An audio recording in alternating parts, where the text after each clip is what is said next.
Nega har bir insonga Makkaga borish nasib qilmaydi?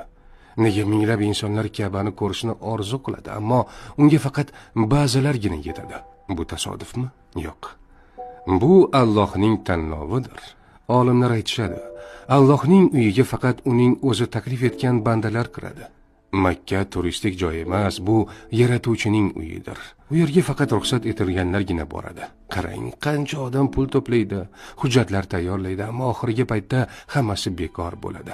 Ammo shundaylar ham borki, u safarni hatto rejalashtirmagan bo'lsa ham, Alloh unga bu imkoniyatni beradi.